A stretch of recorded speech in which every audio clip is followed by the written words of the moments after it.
कहानी की शुरुआत एक खूबसूरत घाटी से होती है जहां सभी प्रजाति के जानवर मिलजुल कर रहते थे। उन्हें सिर्फ एक बात का डर था कि कहीं रात के अंधेरे में खूंखार भेड़िया न आ जाए। हर जगह उसका आतंक फैला हुआ था। पर एक दिन सब कुछ बदल गया। उस जंगल में विशालकाय जीव आए जो शानदार पैरों पर चलने वाले बगीचे की तरह थे, जिनका नाम जो था वो काफी दयालु और ज्ञानी थे। उन्होंने सबको अपनी डालियों से निकली जादुई कली दी, जिससे कोई भी जानवर अपना रूप बदल सकता था और सभी एक दूसरे की बातों को समझ सकते थे, जिससे अब उस भेड़िए का घाटी पर से दबदबा कम हो रहा था। उसने गुस्से की आग में बदला लेने की ठानी और जादुई कली से एक भयानक राक्षस भस्मासुर में बदल गया और जो पर हमला किया। उसने 4 जो को मार डाला और बाकियों को जंगल से भगा दिया और पहाड़ों को गिराकर उसने एक बांध बना दिया, जिससे भस्मासुर का राज वापस कायम हो गया और सारे जानवर फिर से अलग हो गए। अब हम एक टापू पर ओली नाम के एक पुक्कू को देखते हैं जो छुपकर फलियां इकट्ठा कर रहा था कि तभी उसके ऊपर जैवेन प्रजाति की एक पक्षी हमला कर देती है, जिससे ओली बुरी तरह से डर जाता है और अपनी जान बचाकर वहां से भागता है। जैवेन ने अब ओली के कबीले पर हमला करके उनके सर्दियों के लिए इकट्ठा की गई फलियों को खाना शुरू कर दिया था। अब ओली हमें बताता है, जब वो छोटा था तो उसे आसपास की चीजों को जानने का बहुत शौक था। एक बार जब वो नदी के किनारे खेल रहा था तो उसे नदी के अंदर मौजूद चीजों को देखने की इच्छा हुई। उसने कई कोशिशों के बाद एक हेलमेट बनाया, जिसकी मदद से वो पानी के अंदर सांस ले सकता था और वहाँ की खूबसूरती को देख सकता था। नदी के अंदर मौजूद अनोखे जीवों को देखकर ओली पूरी तरह से हैरान और काफी ज्यादा खुश था। नदी में उसने एक बड़ी सी बुगल मछली को देखा जो काफी ज्यादा खूबसूरत थी। वो बुगल मछली ओली की तरफ ही बढ़ रही थी, लेकिन इससे पहले कि वो ओली को कोई नुकसान पहुंचाती, ओली के डैड ने उसे नदी से बाहर निकाल लिया। ओली के डैड ओली को घर ले आए, जहाँ पर ओली की मॉम और डैड ने उसे टापू से बाहर जाने के लिए डांटा,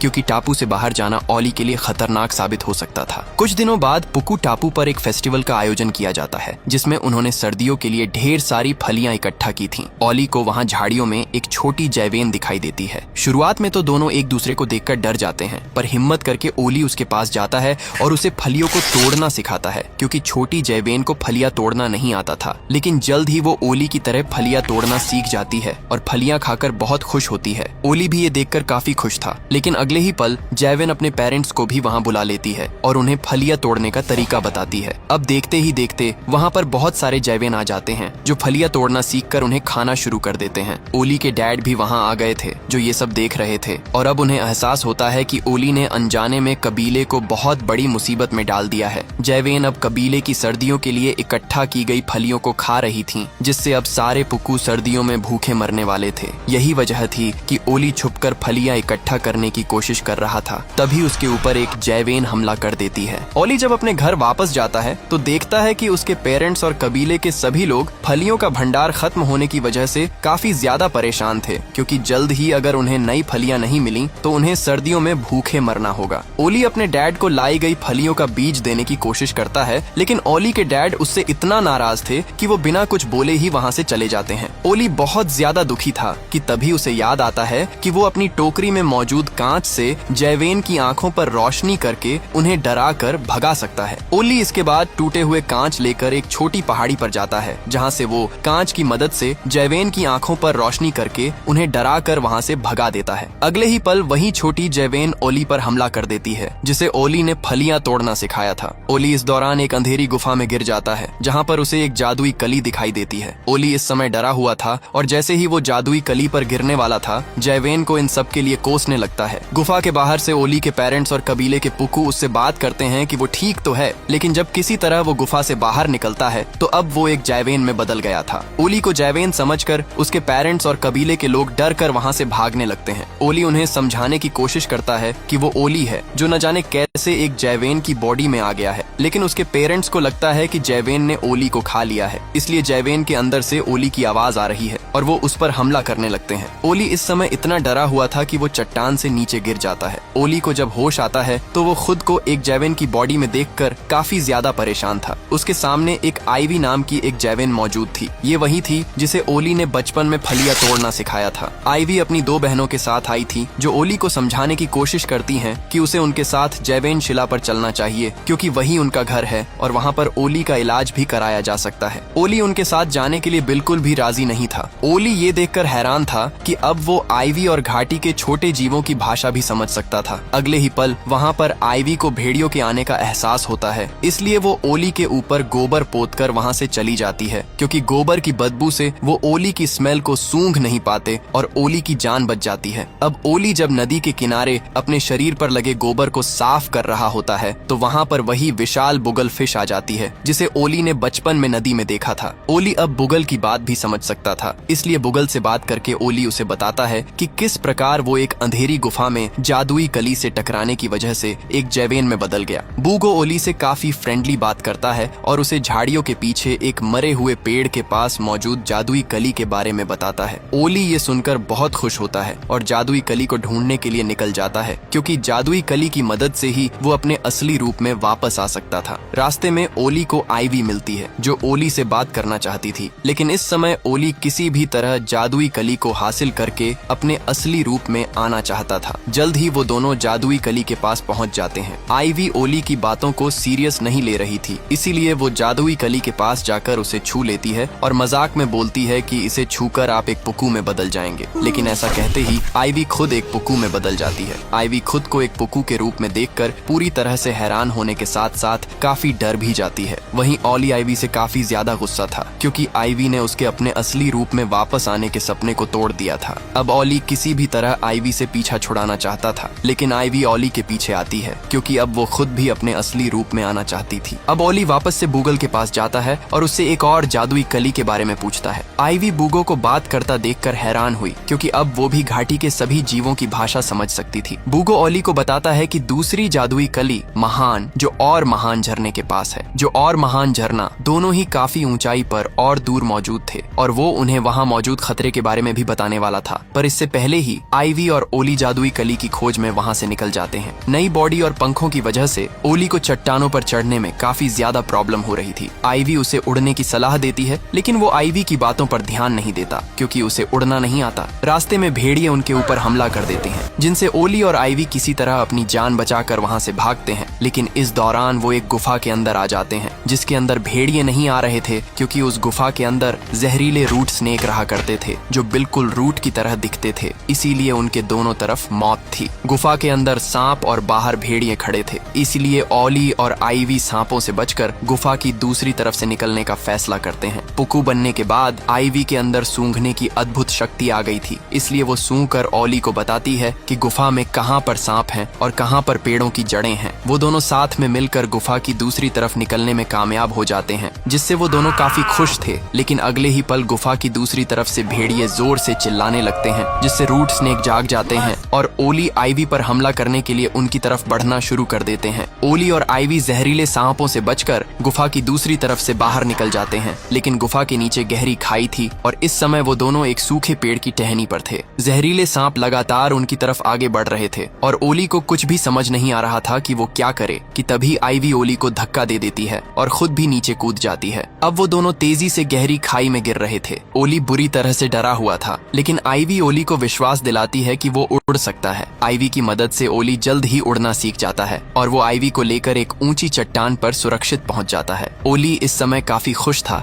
क्योंकि फाइनली अब वो पंखों का इस्तेमाल कर सकता था। ओली को भूख लगने पर आईवी उसे खाने के लिए एक पौधे की जड़ देती है। ओली ये देखकर हैरान था कि आईवी और उसके साथी जड़ खाते हैं। आईवी ओली को बताती है कि किस प्रकार जो कि घाटी से जाने के बाद उनके खाने के लिए कुछ नहीं बचा। भुखमरी की वजह से उसने अपने माँ बाप और बहुत से चाहने वालों को खो दिया। इस दौरान आईवी को एक छोटा पुक्कू मिला, जिसने उसे फलियों को तोड़कर खाना सिखाया और इस तरह उसके साथियों को खाने का एक नया भंडार भी मिल गया, जिससे उन सबकी जान बच गई। ओली ये सुनकर समझ जाता है कि आईवी जिस छोटे पुक्कू की बात कर रही है वो वही है। शाम होने की वजह से वो दोनों अगले दिन महान झरने को ढूंढने का फैसला करते हैं और रात उसी ऊंची पहाड़ी पर बिताते हैं। अगली सुबह उन दोनों को महान झरना दिख जाता है, जिसके बाद ओली आईवी को लेकर महान झरने की तरफ गया। झरने के पास पहुंचकर वो दोनों देखते हैं कि वहाँ पर भेड़िए पहले से ही मौजूद थे, क्योंकि वो जगह जंगली भेड़ियों का इलाका था। अब वहाँ पर बुगल भी आ गया था। ओली और आईवी बुगल के